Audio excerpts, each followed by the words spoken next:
let's get started. Last week, or what did we talk about last week?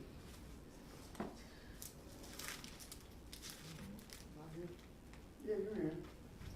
That's sad. I'm serious. Well, you taught from Genesis 2.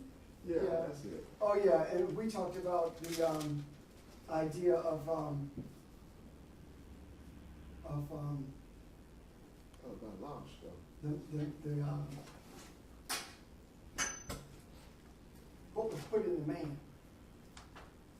They say, I would make him a helpmeet. Yeah. That's what we talked about.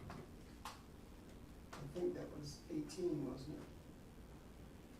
That was chapter 2, I believe. 2 and Yeah. 18. Something like 18 And through that's 22 18. or something Yeah. like that. Yeah. Yeah, when we looked at B, that's what did it. That would, it's not good for this man to be alone. I can't understand for the life of me why they did not deal with the root of that word. Because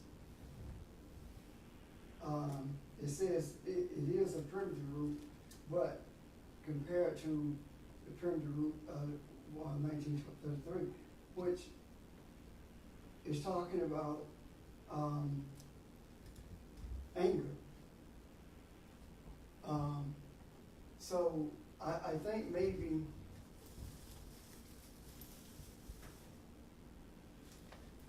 it could have been a better way would have been to become alone or to exist alone.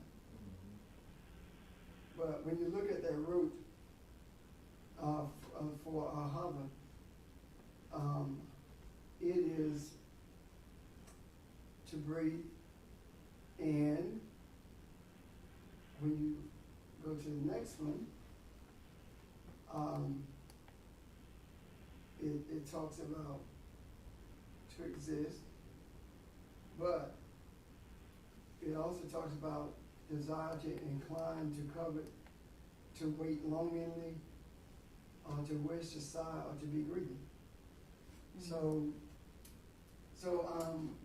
understanding how the Hebrew and the Aramaic don't necessarily give definitions, and the words are always tied not only to their root, but to other words that are spelled similar to those. And the reference compared 1933 in the concordance, those two words are spelled basically the same. So from that, I gathered that what we need to begin doing is actually looking at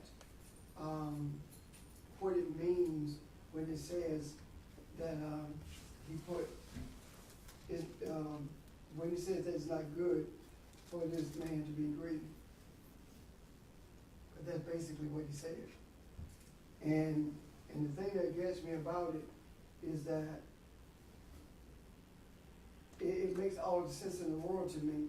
And the reason it makes all the sense in the world to me is because the word for good is pleasant, or to be delight, or to be cheerful. And when you look at Let's see. the root, Go ahead. the root for meat, it talks about to surround. So it makes sense to me that what happened here is if we were talking about it's not good and not pleasant for this man to be greedy to be longing after stuff, then he makes the helpmeet which surrounds him, then that balance from that greediness or the thing to pull him away from that becomes that physical, and not the physical, I'm sorry, that female energy. And I'm gonna say this, I'll come to you, Cheryl, okay? Oh, no, I'm following. Okay. Go ahead. And if you look at it from a physical perspective, when a man is in a position of being a husband or a father, he does not think about himself. in terms of what he taking care of. If that man is greedy and their income is marginal, then his wife and kids are gonna suffer, and he gonna dress nice and gonna have nice stuff. You see what I'm talking about? Mm-hmm. But if that man looks beyond himself, those kids and that woman are gonna be taken care of. You see what I'm talking about? Why? Because he's not greedy. Greed takes pleasure out of all relationships. It sucks the air out of it. There's a friend of mine who was married, and he got a divorce, and during the course of the divorce, they went before the judge, and the judge says to him, of course, gave him child support, and he said, okay, you don't have to make me take care of my kids. And there was a kid prior to the marriage, and the judge said, you're responsible for these two, not the third one. And he said, no, sir. When I married her, she became my daughter. I'm responsible for all these kids. That's what I'm talking about. Yeah.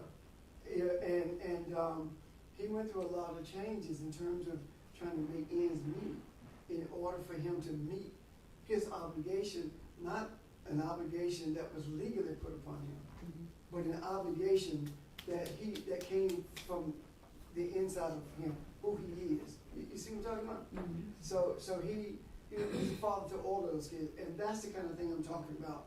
What that feminine energy does, it kind of balances you. You've heard me say, whatever man and wife agree on, they can get it done. Mm-hmm. And I remember the things that I wanted to do. I remember the first time I wanted to do an addition to the house.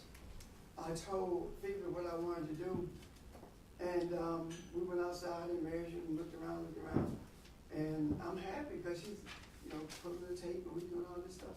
And then on our way back around the house, she says to me, no, it's not time yet. So I'm like, well, why you do all this? So I backed off and said, okay, that's fine, we can do it.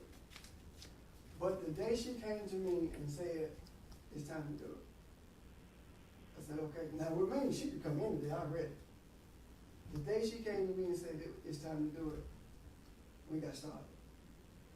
And the thing about it is this: less than 2 years after we finished it, the man who I trusted to do the framing was dead.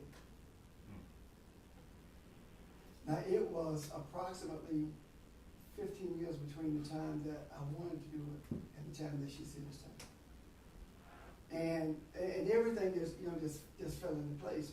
I mean, the whole idea, the whole framing of the upstairs and the framing of the den and the garage and stuff, $1,500. I bought the material. You see what I'm talking about? Mm-hmm. You can't beat that. Now, what am I saying to you? If I had done it, we'd have been in trouble. Because I was going to do it because I wanted to do it. You see what I'm talking about? Mm-hmm. But when we did it, her reason for saying that it's time now was because some kids had come home with Keisha for Christmas, and their stuff.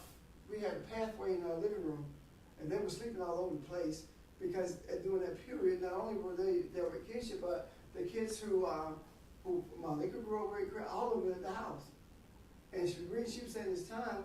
She was saying it's time because we need the space so that when people come, they can be comfortable. Mm-hmm. So her reasons were different than mine. That's the feminine energy that surrounded me to bring balance.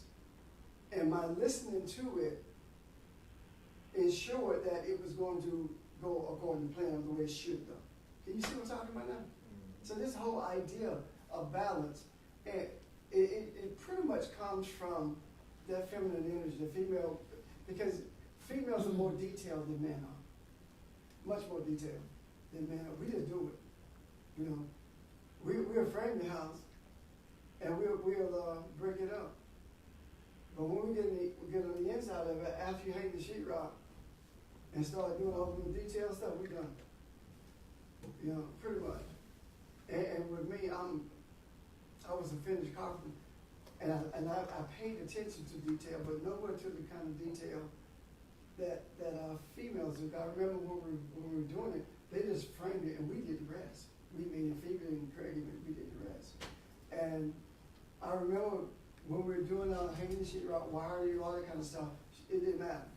But when we started putting in the moldings and stuff, that's when it mattered.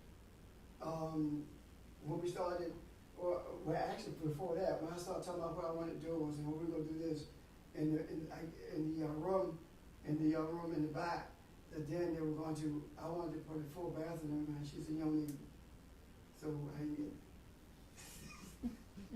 so, but though that my point, the point I'm trying to make by all these illustrations is that it takes both of us. None of us know it all, and neither one of us can do it alone. Neither one of us can do it alone. It doesn't matter whether you are married or single. It doesn't matter. You need feminine influence in your life. And women, the female needs that masculine influence in their life. So it takes that. Go ahead, Sheldon. I want to say something else. I was just saying I didn't have anything. I saw the connection you were talking about the good, the definition of good as they used it, because a lot of times people get the definition of good mixed up when it's just saying something pleasant or cheerful, almost to say that you're going to be devastated or in turmoil with greed. You're not gonna. The happiness is not going to be an end with greed. So that's what I was noting. For security purposes, this call has been terminated. Please contact your mom. That's just it.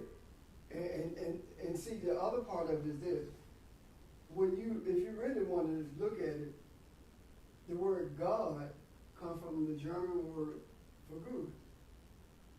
So God and good,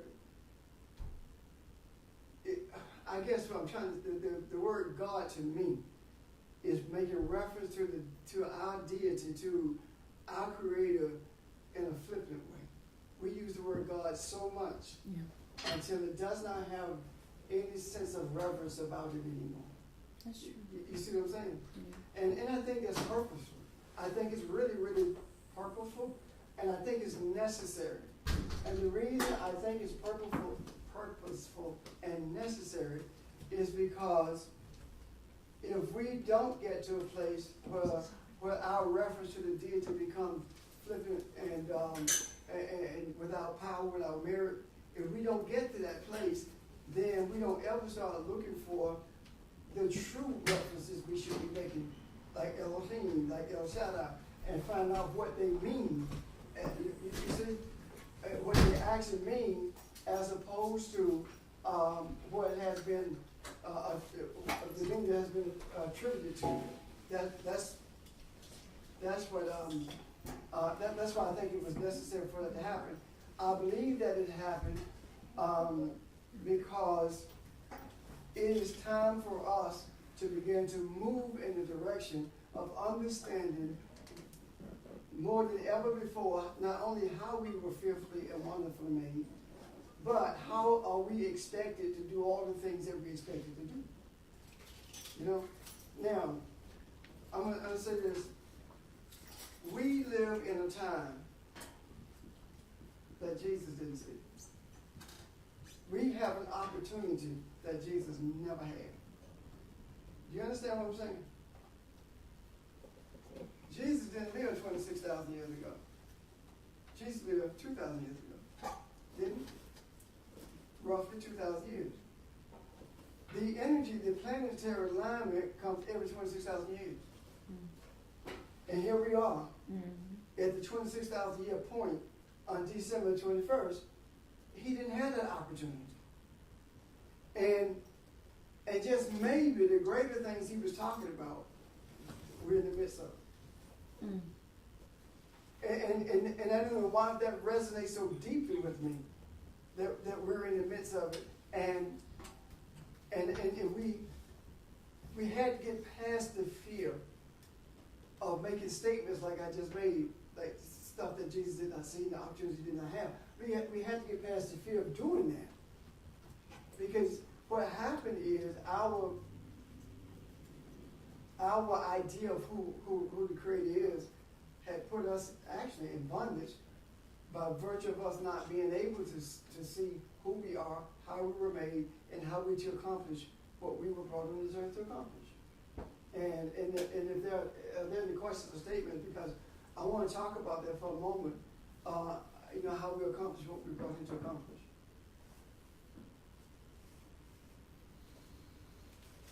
Okay.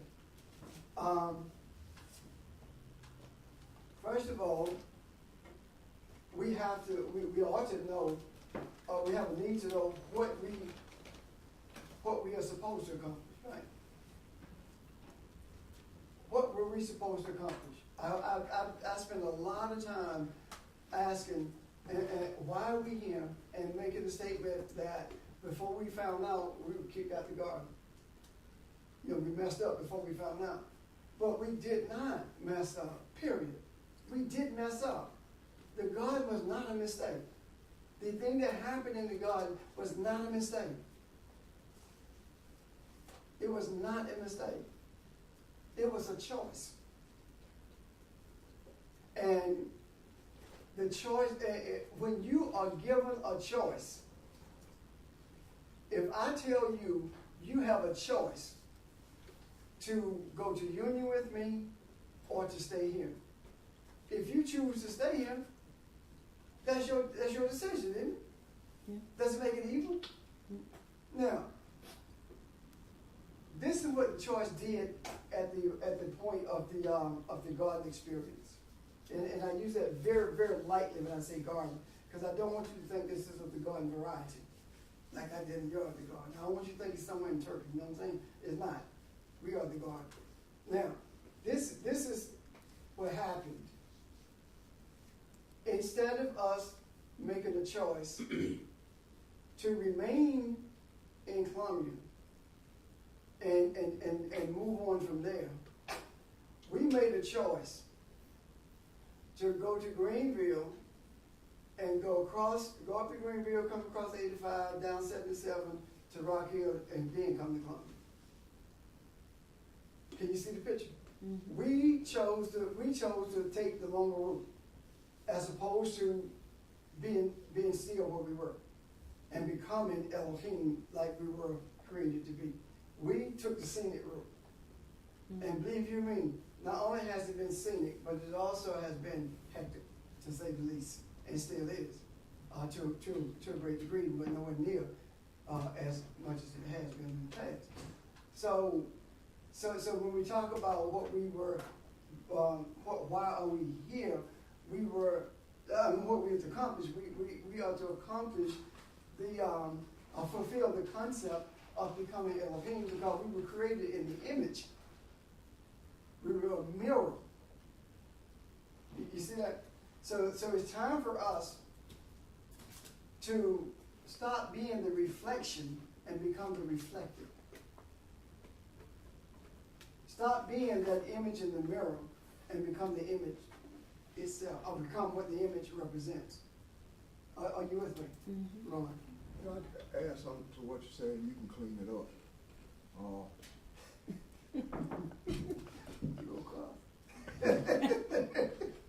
Everything you said, the difference in the route taking, though, is motive. So I might take the scenic route by mistake because somebody told me, Ron, this may seem like a long way, but you'll get there faster. That's a mistake. But if my motive is different than to become to the image and likeness, to realize that, then that's what creates this other. Okay. You see what I'm saying? In other words, the motive was, I want to do it my way. Yeah. So that's what changes it. And you know what? We have not lost that. Because people are still saying my way or the highway. I want to think, it doesn't matter what's right. It's what I want to do. It doesn't matter what is more productive. I want to do what I want to do. Though, so as we take this journey to become reflected, how do we do that?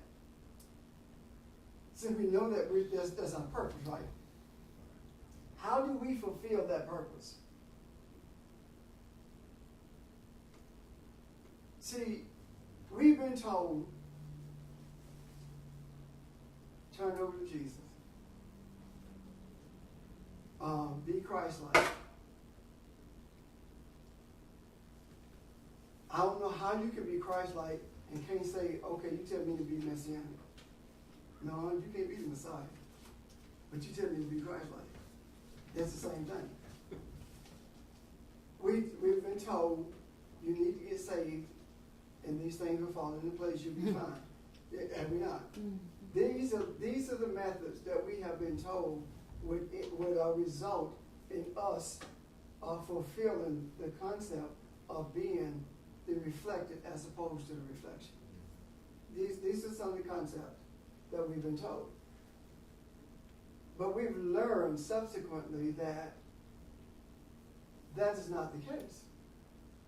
What we've learned is that we don't fully understand how to fulfill this concept, but we know it wasn't what we were told. Because it doesn't make sense. Not only does it not make sense, it does not line up with the book from which it was supposed to have been taken.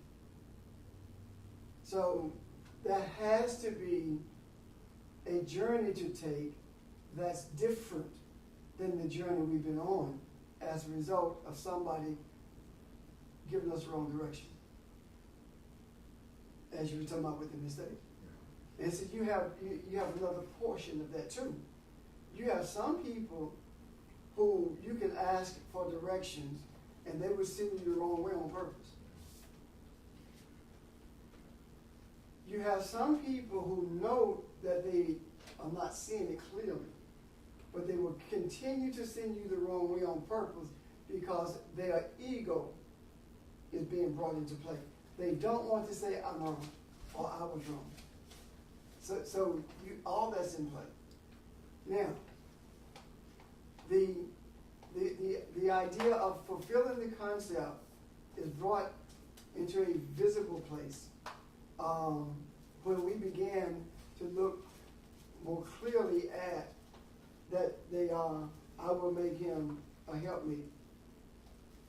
When we began to look at that more clearly and see what it meant to make a helpmeet and why was the helpmeet being made. You see? The why is the greed thing, right? And the helpmeet is the feminine energy surrounding the masculine, becoming the womb for it, right? So how do we get to that place where we become the reflected? That is not rhetorical. Desire. Start. Ron said desire. Am I wrong in helping over there? I agree with Ron. Sheldon, Sheldon speaking for the rest of the class. I agree with Ron. Okay. Desire. That's what you're intending. Okay, we can just say desire, and you're right. But my question now becomes, if you desire it, you never been it, how you know when you get there? You know that you know that you know. So you just can't explain it. Yeah, you just. I see it as that before that being had the helpmate, that it was actually a being that more so kind of like was going out for myself, etc. Kind of like, in a way, almost similar to the manifest destiny type deal.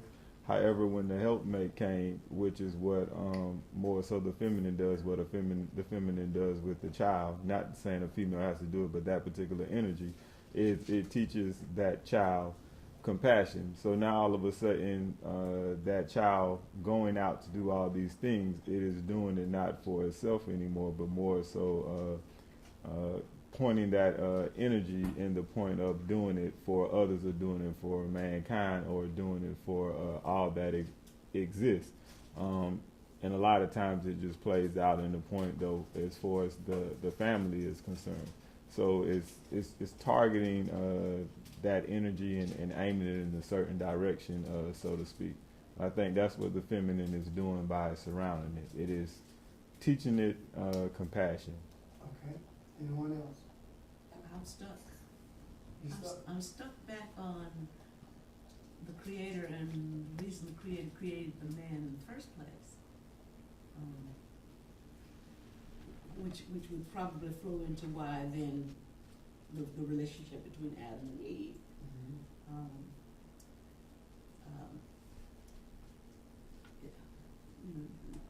Somewhere I read that, well, the creator created Adam so he could behold himself, in a sense. Yes. In other words, That's the image, the reflection. if I'm all there is, Yeah, how do I know what I am unless, I can see what I am. yeah. And so, in that sense, Adam was the receiver, in that sense. And so when Adam was created, and he's created in the image of the Creator, then he's got all of that stuff he wants to not only receive, he wants to give also. And so that relationship begins to be established. The entity called Adam was only doing what his daddy did, in a sense. Or supposed to do what his daddy did, and chooses to do it differently. That's right. Yeah. That's right. He had in him The potential. the potential to do what daddy did. Right. And did it his own way, but And as you said, let's use daddy, created the Adam entity because he wanted to see himself. Which means that in order for him to see himself, the Adam entity had to have the same attributes as the daddy. Which means that he can make that choice.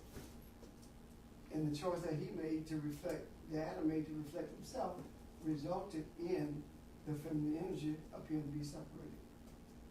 You see what I'm talking about? So he saw it as reproducing after his own kind in a different way. What if his desire to give and receive is what made him see her in the first place? I don't doubt that. She's there all along. It's a part of him. But how this thing plays out, it's almost like you might say, I desire to be a doctor, I desire to be a father. Your eyes are open now to ways to get there because you've dropped your guard, you've opened yourself up.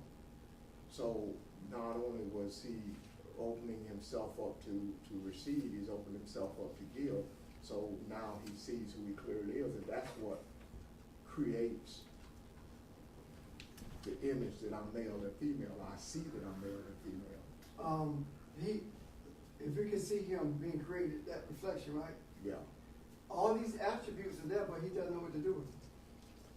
It's the decision he has to make. And I'm talking about that entity called Adam. Right. It's the decision that he has to make. You can, and what happens is, the daddy, the creator began to tell him what's in him, tree of life, tree of knowledge of good and evil. You see, these things are in you, and the day that you go contrary to the tree of life that's in you, you're going to experience death, which means that you're going to feel like you're separated from me. Have you ever done something so bad until you didn't want to face your parents, you want to go home? I've done something that I didn't want. I was scared they knew, and they did, but I was still scared to go home. Because I enjoyed life, and I knew if I had gone home, they did know I was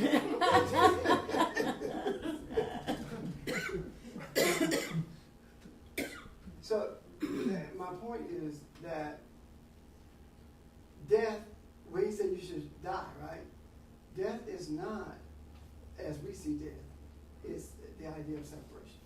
Why would you use the term, the tree of life and all those things are in you, That's who versus you are. saying who you are? Because that's what I told. You're right, it's who you are. Oh, okay. Yeah, that's what you're made of. Just like the cells and stuff in your physical, but you're made from these spiritual entities or attributes. So if God made Adam the androgynous being, and for the reason of understanding himself more, and the helpmate could have come from the same exact reason, right? As far as a lot of times we see ourselves, or we learn attributes about ourselves by seeing with it or dealing with that same attribute in someone else. Whether we like that attribute or we don't like that attribute, and then just coming to terms with it and well, basically having to face it face to face. But that thing is already inside of you. Suppose for a moment that the entity could not see clearly. When the surrounding feminine energy, and what he saw was that, and he assumed he was separate from it. That's what he desired to give as the Creator gave, and in order to give, he had to create a giver, because he couldn't give to the Creator. But his statement about mother and father proves that he had some knowledge, right? Of the masculine and feminine, of course it does. So, But the thing that began to separate from there, from that point, not separate, I'm sorry, the thing that becomes evident from that point is the differentiation between feminine and masculine energy, Isha and Ish. right. You see, because prior to that, there was no sense of separation. The Adam was the essence of the spiritual entity through which the essence of the Creator flows. And the Adam was made from the earth consciousness. And if we look at heaven as being the tree of life, and earth being the tree of knowledge of good and evil, those are the consciousness that it was made from. Can you see that? Yeah. And having those things interwoven in his being, now he sees these things, right?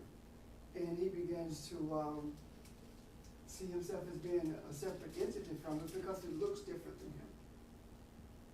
Feminine looking different, like a positive and negative charge. The symbols for them look different, but not so different, not that much different, you know.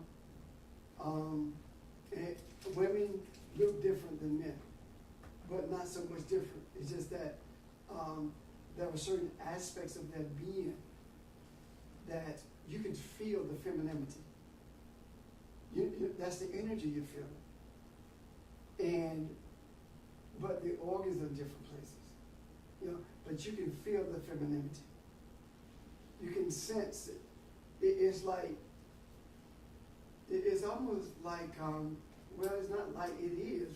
All of us at some point in our life, whether we realize it or not, have been in the presence of female, and you feel it. You feel that female's presence. I would give you, let me take it a step further. And I'm leaping way ahead of myself, okay? In order to try to get you to help me to see what he was actually experiencing.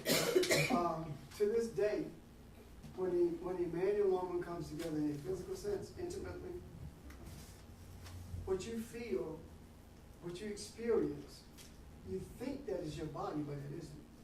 If you really think about what you experience, it's something totally different than your body. It's an energy that you cannot explain and that you don't ever experience unless that's taking place. That's what he recognized. That's what he felt. That's what he experienced. And that intimacy, during the period of that intimacy, in your mind, you are one.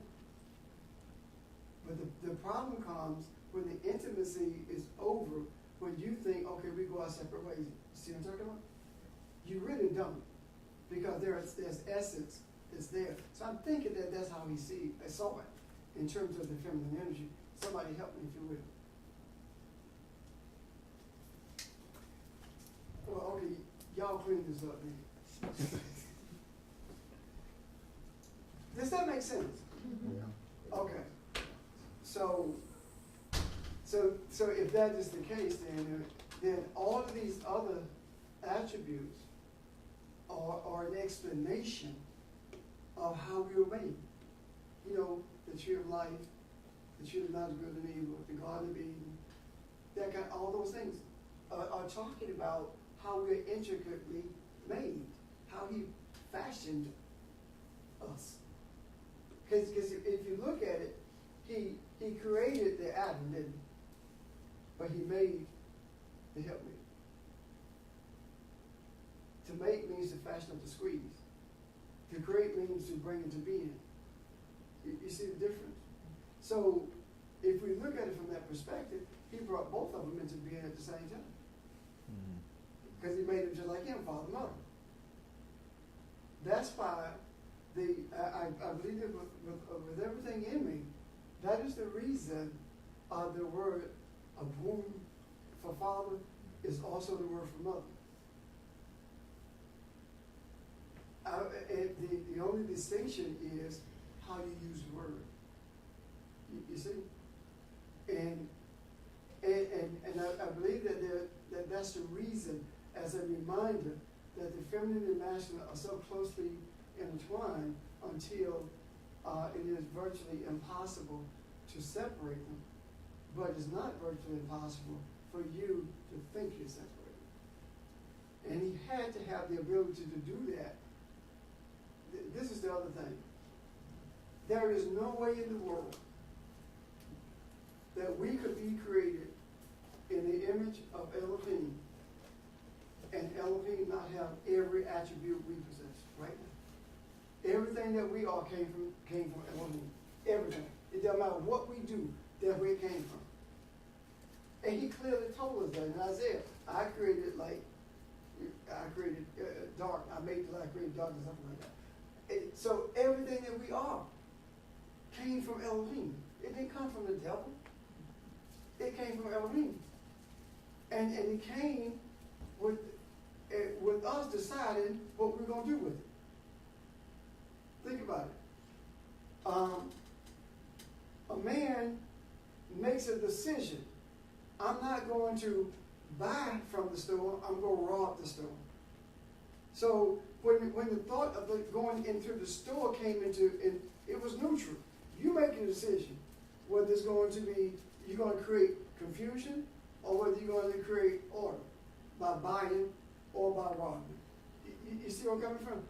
That's how, and if that is the case, then all of that had to be in Elohim.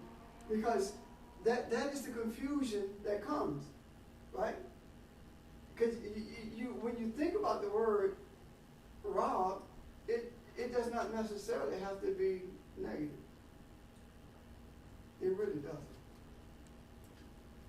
Because what makes it positive is that I'm not going to rob anybody. That's not negative, is it?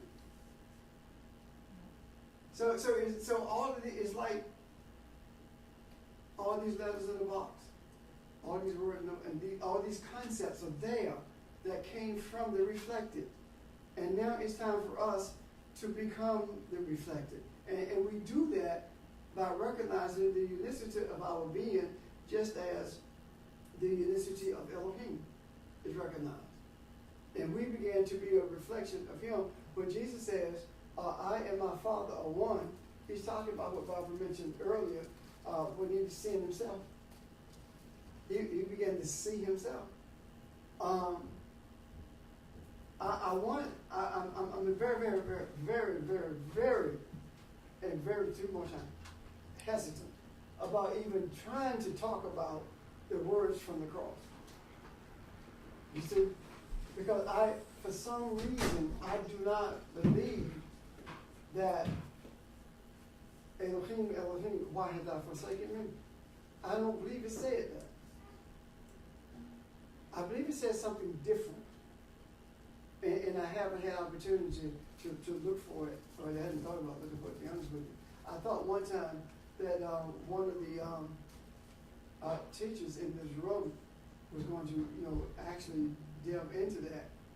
Not the female teacher in the room, and not the male teacher in the blue shirt. But the other teacher in the room. I thought that one was going to delve into it and bring that out, because you remember you started looking at that and saw how different it was. I thought we would go into that and see that, because I don't believe it. I believe it's something much more positive. You see, than what is explained there. I do believe that. I believe also that when we look at what we're intertwined with, in order for us to move, in order for our desires to move to a place where the journey begins to bring us consciously to the Creator, right? I believe we have to see a reflection of what we do.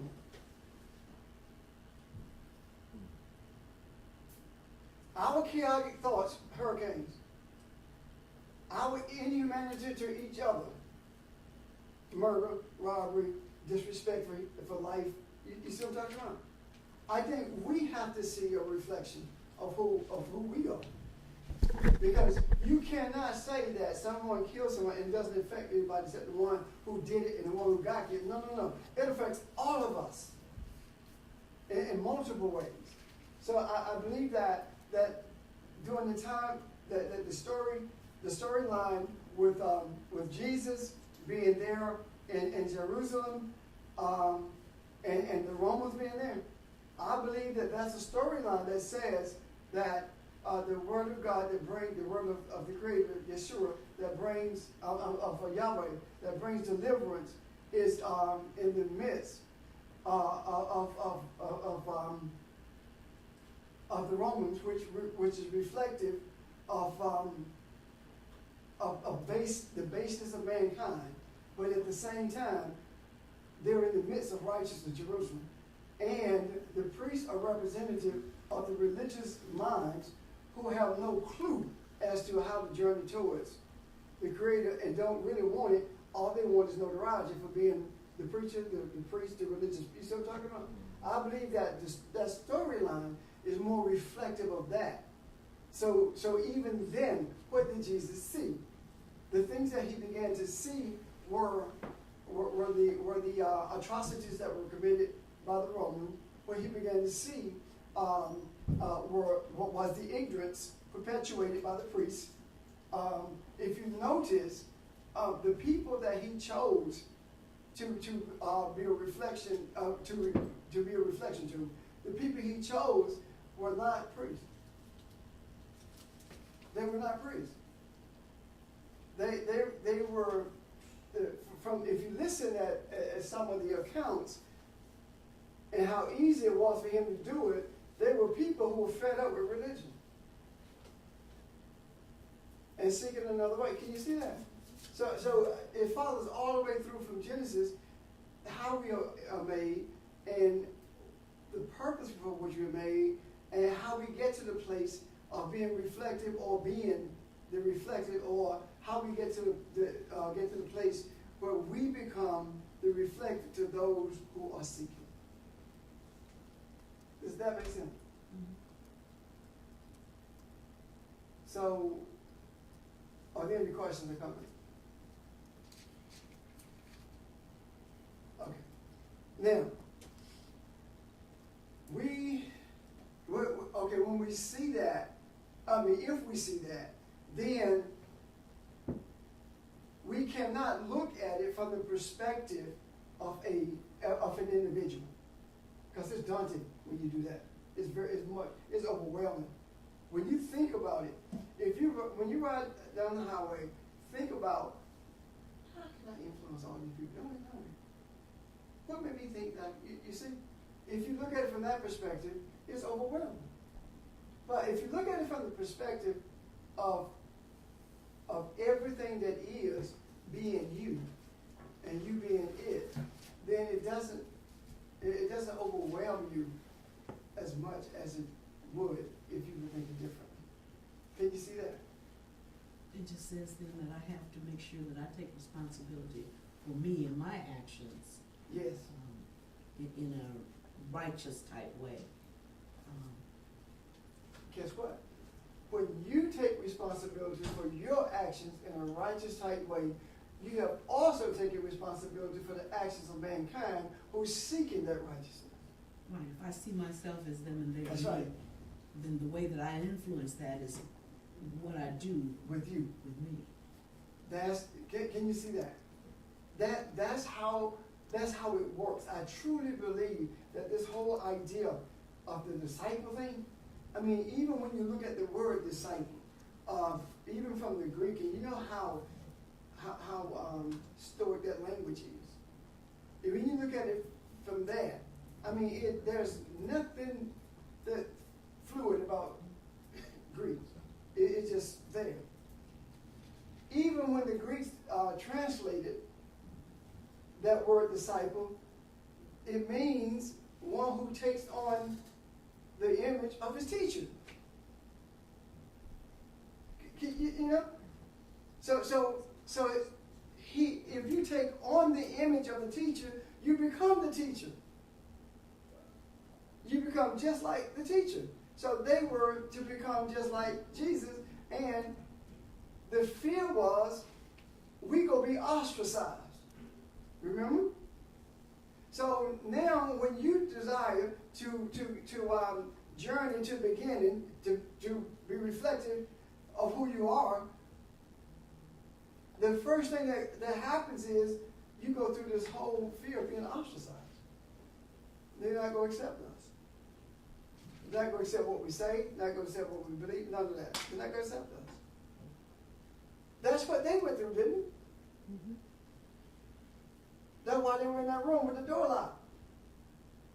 So, I believe that room and the people in that room are indicative of masculine energy, of men, reflective of men, taking it upon themselves to do something that they were not commanded to do or ordained to do alone.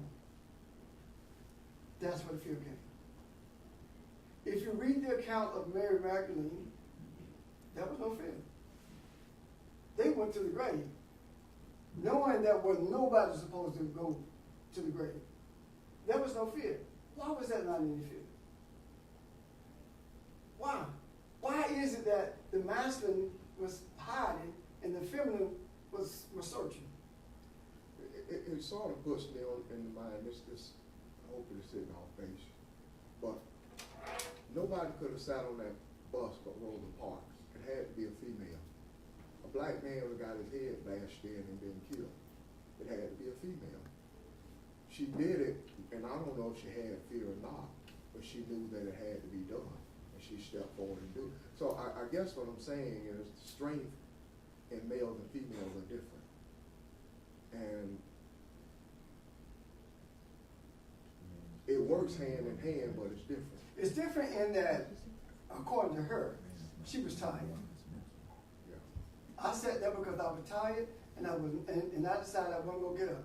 Well, a short time prior to that, somebody else sat down there and got arrested. Well, why Rosa Parks? Why did it spark this? Because of who she was in the community. That's why. Because she had influence in the community with NAACP and other organizations and churches and stuff. That's why. So what am I saying? I think that speaks to the idea of it can't be just anybody. It has to be somebody chosen. You will not wake up in the morning and make a decision that you're going to understand all of this stuff. Even the stuff that we do understand. Nobody woke up one morning and decided this is what we're going to do. We got it. It's a continuous process. So, chosen, I believe that people are brought into this earth. They're chosen to do what we're doing, and no one else can do it. If you choose not to do it, then someone else will be raised up. You see where I'm coming from? So it's opportunities that are presented, but you still have a choice to refuse. You still have a choice to refuse. But when you refuse, it just prolongs it. And again, we got a golden opportunity. 26,000 years. I mean, you know, this is something that no one in the physical lived to see. Suppose for a moment you find out that the energy with which you're working is the energy that left all these symbols in these holy places around the world. And we're back to make sure we get it right. But it is the same energy. You're right. It is. That's why we have all these images of places that we've never been, things we never saw. Because we've been there and we saw it. Did not realize it. Does that make sense? Now, do you get it? You look like, what you talking about? No, You processing? yeah. Okay. I'm processing it, which makes me want to back up a little bit. What you said about Jesus on the cross when he said, Lord, my God, whatever, when I say, forsaken me. I don't, for a long time now, I have come to the conclusion that that is not what he was saying. Because I think what he was doing was reminding those who were standing at his feet, because reminding them to go back and look at that, because I think he was quoting Psalm 22, and the latter part of Psalm 22 turns the whole thing around, and it's really uplifting at the end. Now you know what we got to do, right? Well, she's the one who needs to Yeah.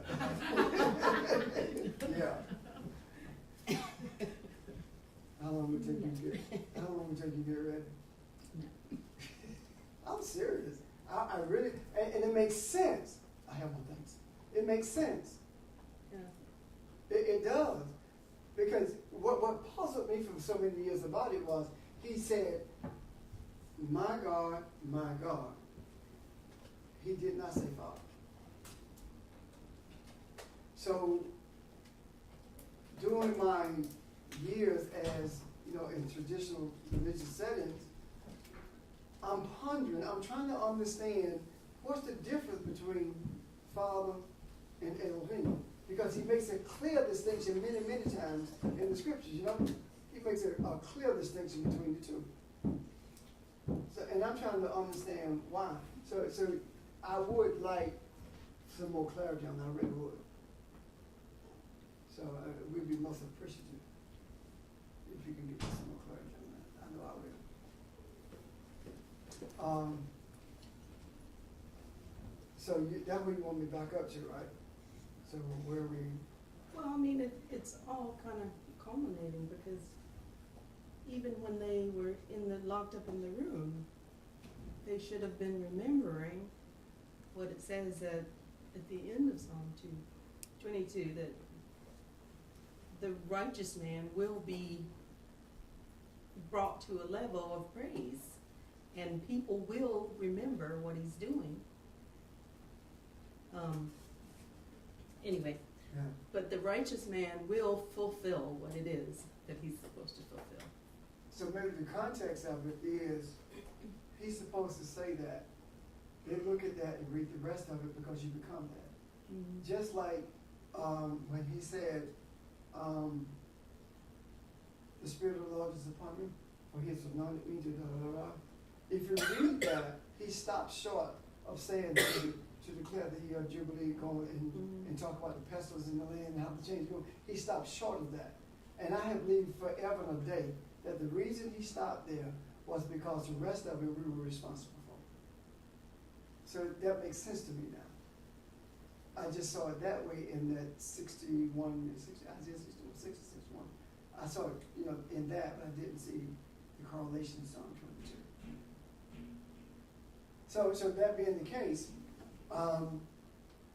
that's one of the major reasons that the fear was there in that room. Now, if you think about it, when they, like, okay, for example, let's look at Paul. Paul had a vision of a woman beckoning him to come to Macedonia. Remember? When he got to Macedonia, it was a dude who met him. But he stayed at the house of Lydia. You remember that? So it's almost like it's being said that the feminine energy is the one that guides you in the right direction. But when you get there, you see clearly the masculine energy and its responsibility to be the seed that's sown in that particular area. Because if you look at Acts, it's Acts 25, where it says that it was in Antioch that the disciples were first called Christians. Why was that so? And if you look at first call, it says that they were inspired by Elohim to call them Christians, to call them Messianic, to call them Messiah. It doesn't say that people came to that conclusion on their own. So what did that? After teaching them for 2 years, they began to see. You got it? They began to see who they are. And as they saw who they are, they began to recognize these are the ones who delivered us. What we call it? You're giving us new stuff in the process. So anyway, I don't know what to say. Other than everything we see in these first 2, maybe 3 chapters of Genesis is repeated in different ways throughout this textual scripture. It's repeated. And every bit of it is talking about our responsibility for becoming the reflected, and it's also telling us you have the ability to do this because the capacity for this is interwoven in your being because of who made you. So there is absolutely no excuse for us not being able to do what we were brought here to do, and the doing is not a to do. I believe that Jesus, when he said greater thing you shall do, he suppose that greater thing he was talking about this period with the alignment. Suppose that was it. So the greater thing to do is, you know who the doing is to?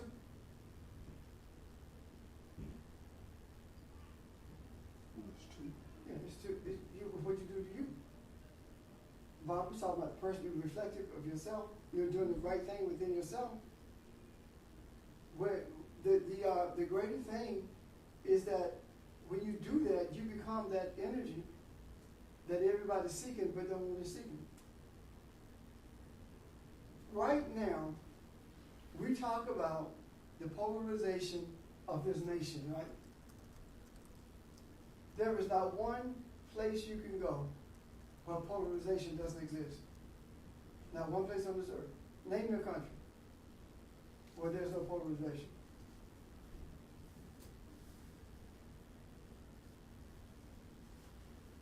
Yeah. Where is it?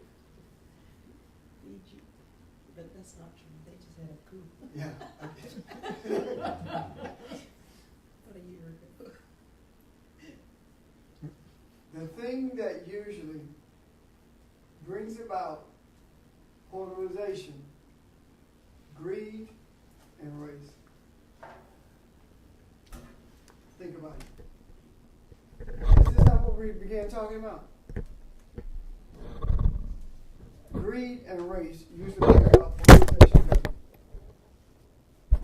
And by race, you mean class and that kind of stuff, Yeah. all that's got it.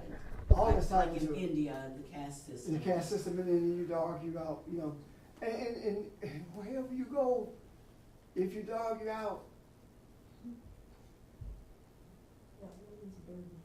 the lighter you are, the.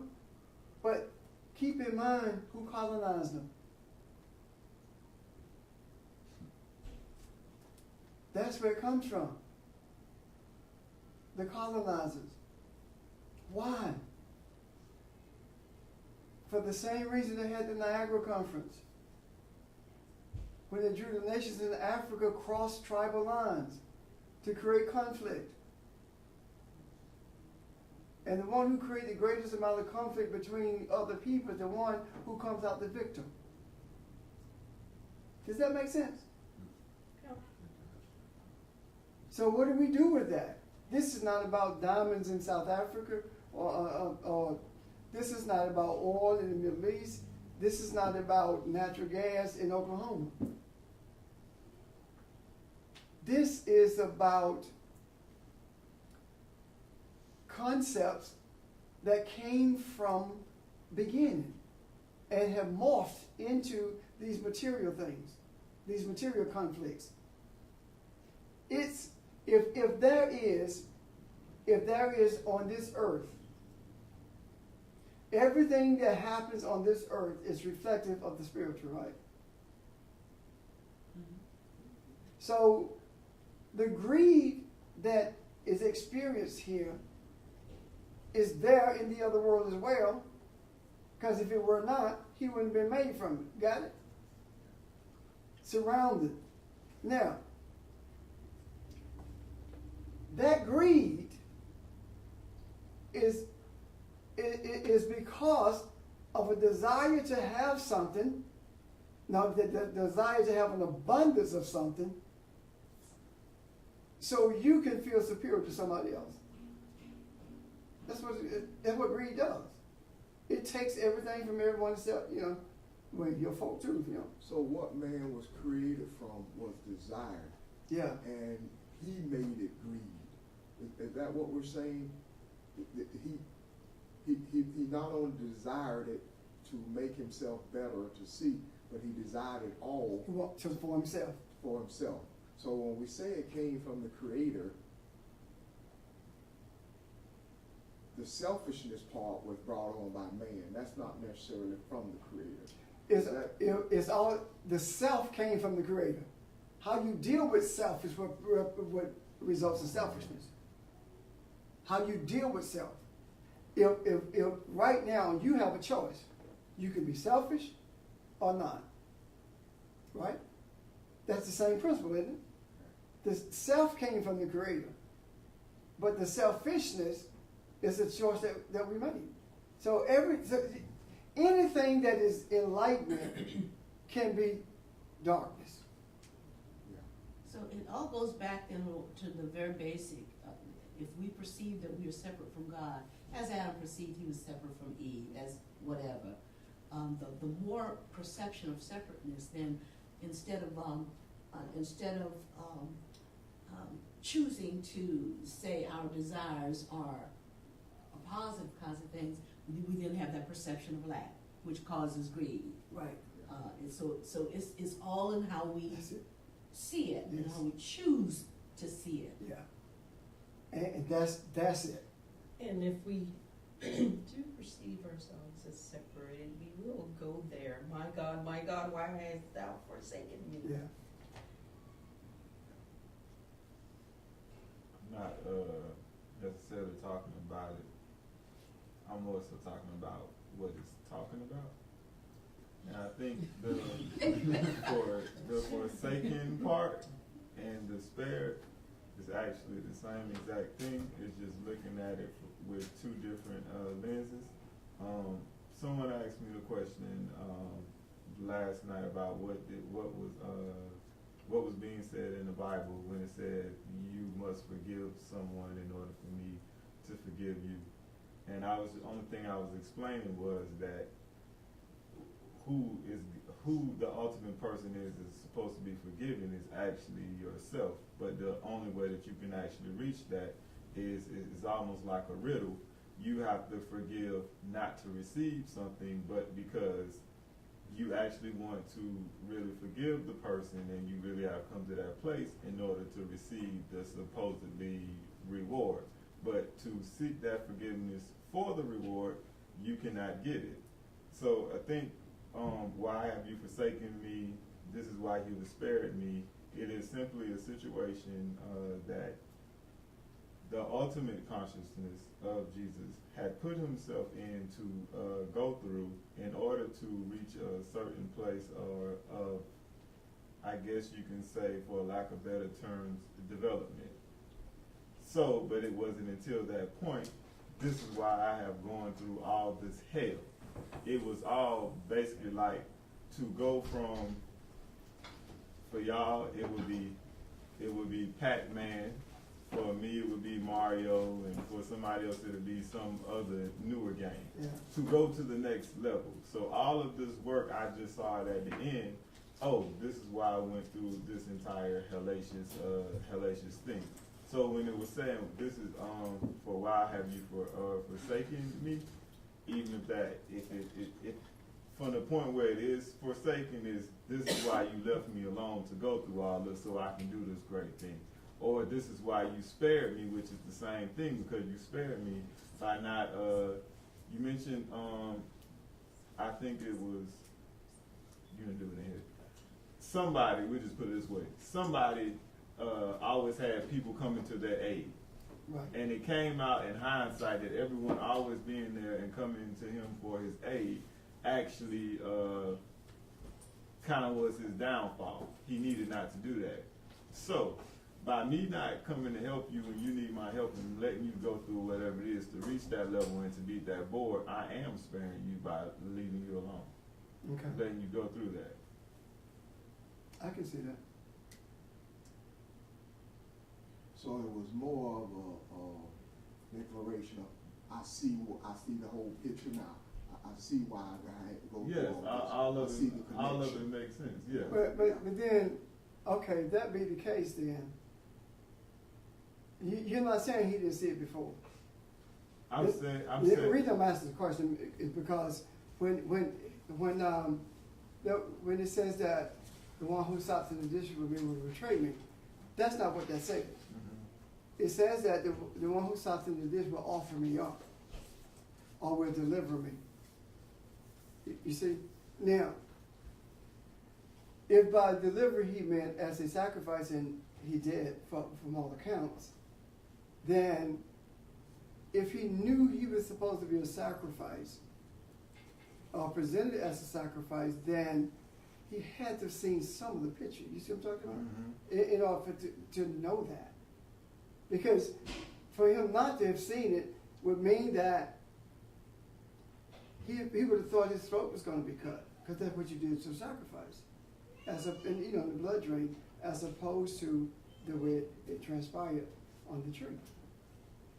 But I also think how we come into a knowledge or consciousness of who we are, we're not giving everything at once because we wouldn't even accept it. So when I first walked in here, when you first got on your path, you wouldn't have been thinking, somebody asked you, you'd be like, oh wait, if somebody say, oh, so you coming, you about to save the world at the end of this 26,000 year cycle, you probably would have ran. I don't know. I figured out something. But back to what we were talking about earlier, when you and I had a conversation, and this is my opinion, I don't think every statement he made were for the people in the room. I think we see them as people sitting here like next to me, and I'm talking to this person. I think he's talking to mankind. So if that is the case, maybe this is what he's saying to man. Now you see the total picture. You see the end of this. Now it is you who becomes who you were supposed to be. You see what I mean? you have the opportunity to more clearly Yeah. present it to you. Yes. Because definitely the more you grow, or the more you realize of who you are, you start realizing stuff is just being horrible and bad. And you start the process a lot quicker. Well, and then the other thing, let's get back to the greed thing, okay? The greed, if you don't necessarily have to want diamonds, money, gold, etc. to be greedy. You can be greedy for knowledge. Mm-hmm. Most of us started reading, trying to understand, it was to know. It wasn't to become nothing. It was just to know. Now, there are those who want to know in order to prove what someone else doesn't know. That's greed. You see what I'm talking about? So it is your motive for wanting to know. The greed is reflected in material things. When Paul writes in Philippians about him giving up his wealth, riches and glory, when we look at that, the wealth, the greed now is an accumulation of material things. The wealth from the spiritual aspects of it is accumulating a vast knowledge or understanding of who you were created to be. What makes it greed or righteous depends upon your motive, why you want this. I believe that we will not see half of what we see, or wouldn't get along as half as much the way we do, if our motive for understanding was selfish. I just don't believe that. I also think when it goes back, when we were just talking about in the second chapter about the good, I think by nature of greed, period, though, that what that person is seeking is automatically not satisfying to them, so there's still a void or emptiness there. Goes back to what Barbara said earlier. We had no perception of lack. And when we got the perception of lack, that's when the void presented itself, or we created the void that is never satisfied. It's never filled. You know why it's never filled? Because you say it's never filled. What if the accumulation of When the void doesn't exist. That's my point.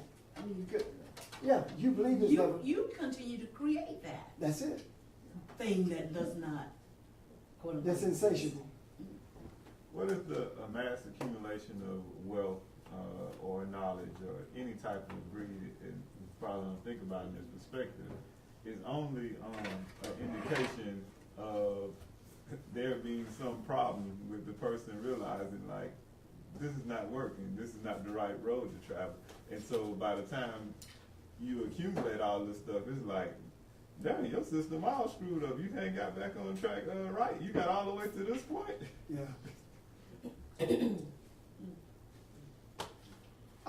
We're gonna end it there because we gotta go for the conference meeting, whatever we're gonna do today.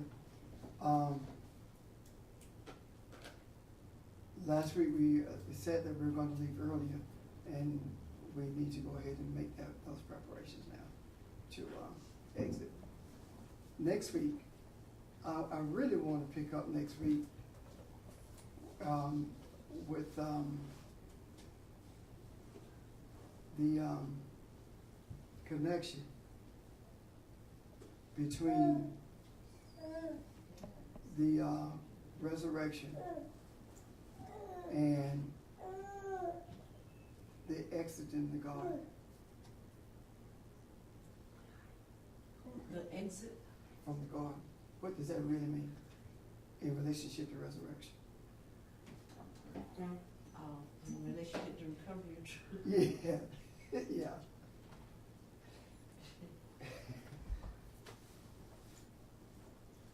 We have turned already. But that's what we like. I'm not saying we're going to do that, because every single time that I said, this is what we're going to do next week, boy, it'd be something totally different. Carolyn run the show and ask a question. I sure got one. Already? Okay, we are going to leave, and the reason we are doing this is because Ron saw it. And obviously we're supposed to, because everything fell into place for us to be able to come together today. And you are always the beneficiaries of what we do. All of us are, to be honest with you. Mankind is the beneficiary of what we do. So, that's it. Mark? Bob Jean? The light of truth that we are and the truth of light that we are reminds us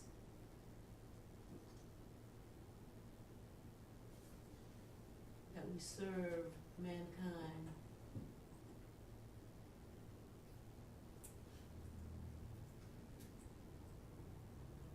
by showing mankind how to reconcile